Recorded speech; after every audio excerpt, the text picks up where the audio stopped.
오늘 알려드린 90분 집중력 법칙으로 뇌의 리듬을 타고 최고의 공부 효율을 경험해보세요. 안녕하세요, 연수남이에요. 현직 대학병원 교수예요. 오늘은 뇌과학적 이론을 기반으로 집중력과 몰입을 극대화할 수 있는 방법에 대해 다루어 볼 텐데요. 이른바 90분 집중력 법칙입니다. 사람의 뇌는 약 90분간 각성 상태를 유지하고 10분가량 휴식하는 리듬을 하루 종일 반복하는데요.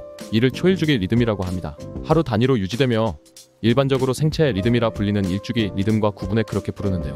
각성 상태일 때는 집중력과 주의력이 높아 실수가 적지만 휴식기에는 실수 확률이 크게 높아집니다. 공부를 할 때 졸음이 쏟아지는 것도 휴식기에 접어들었기 때문인데요. 이때는 주의력과 집중력이 최저 수준으로 떨어져 이론을 잘못 이해하거나 문제풀이를 할 때도 실수를 하게 됩니다. 따라서 공부를 하다가 너무 졸릴 때는 잠시 책을 덮고 5분이나 10분 짧게라도 휴식을 취해야 하고요. 초일주기 리듬은 인간 고유의 생체 리듬이자 바꿀 수 없는 성질이기 때문에 거스르려 하기보다 리듬에 맞춰 행동을 유연하게 조절해야 합니다. 이 리듬을 적절히 활용하는 것만으로도 공부에 몰입해 뛰어난 성과를 낼 수 있죠. 최근 연구에 따르면 각성 시간은 개인차가 커서 70에서 110분까지 다양한데요. 정확히 90분에 얽매일 필요는 없지만 장시간 집중 후에는 실수 확률이 높아지므로 적절한 휴식이 필수입니다. 특히 초일주기의 리듬이 한 사이클을 돌아 집중력이 바닥났을 때는 짧은 낮잠만으로도 정신과 신체의 피로가 말끔히 풀립니다. 하지만 우리에게 남은 과제는 이 집중의 시간 동안 얼마나 더 밀도 있는 몰입을 하는지인데요. 그 구체적인 방법을 살펴보면요. 첫째, 불필요한 정보 유입을 차단한다. 주말에 활용할 수 있는 방법인데요. 하루 중 가장 집중력이 높은 시간은 언제일까요? 바로 아침입니다.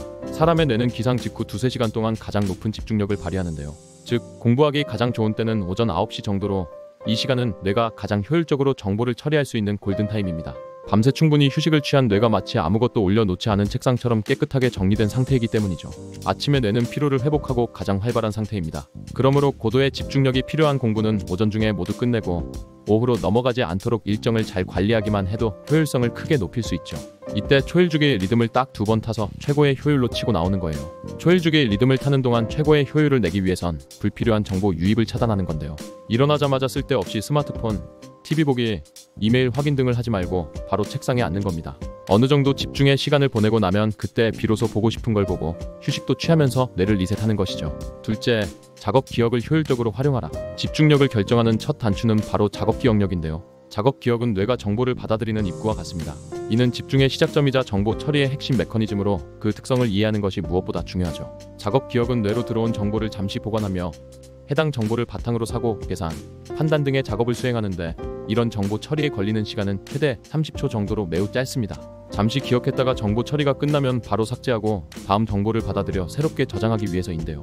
비유하자면 작업 기억은 램 메모리, 장기 기억은 하드디스크인 셈이죠. 작업 기억이 한계에 다다르면 집중력 저하뿐만 아니라 실수와 성과 저하로 이어집니다.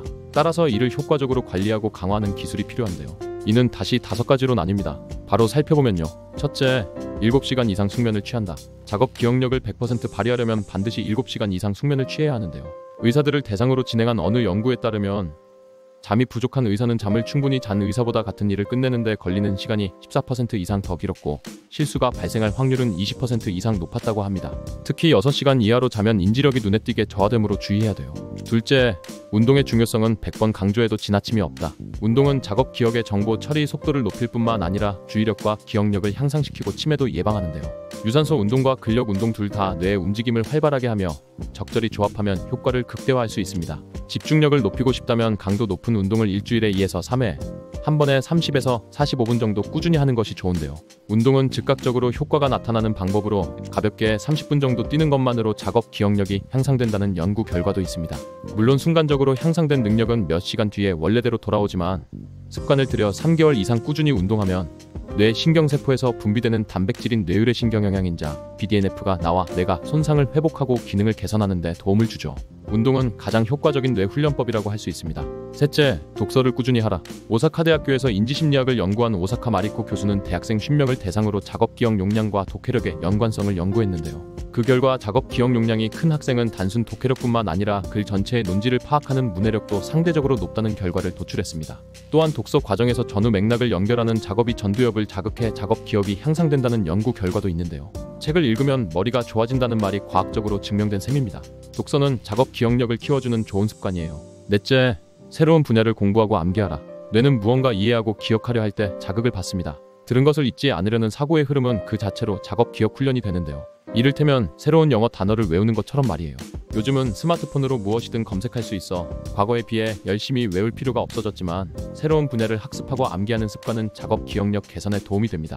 다섯째, 암산을 습관화하라. 17 곱하기 4는 얼마일까요? 방금 해봤다면 알겠지만 이 과정에서 머릿속에 몇 개의 숫자를 임시 저장해야 계산을 이어갈 수 있습니다. 이때 숫자를 저장하는 공간이 바로 작업 기억인데요. 따라서 암산 역시 작업 기억 용량을 키우는 훈련입니다. 일상에서 마주치는 간단한 계산은 암산을 하는 습관을 들이도록 해요. 정리하면 90분 집중의 시간 동안 뇌의 리듬을 제대로 타기 위해 불필요한 정보 유입을 차단하고 작업 기억 효율을 최대화할 수 있도록 늘 노력해야 된다는 소리입니다. 오늘 영상 외에도 더 다양한 심화 공부법 및 성공 인사이트를 만나보고 싶다면 구독력 가입 버튼 눌러주시고요. 출간 즉시 자기개발 베스트셀러가 된 연수남의 첫 공부법 책 그리고 암기법 전자책을 만나보고 싶다면 고정 댓글란 또는 영상 설명란을 참고해주세요. 그리고 연수남 갓생 챌린지 카톡방은 이벤트 종료 후에도 계속 운영 중이니 고정 댓글란 링크를 통해 자유롭게 참여해주세요. 오늘 알려드린 90분 집중력 법칙으로 뇌의 리듬을 타고 최고의 공부 효율을 경험해보세요. 이번 영상은 여기까지고요. 도움이 되었다면 구독과 좋아요, 알림 전체 설정 맞춰주세요. 감사합니다. 당당.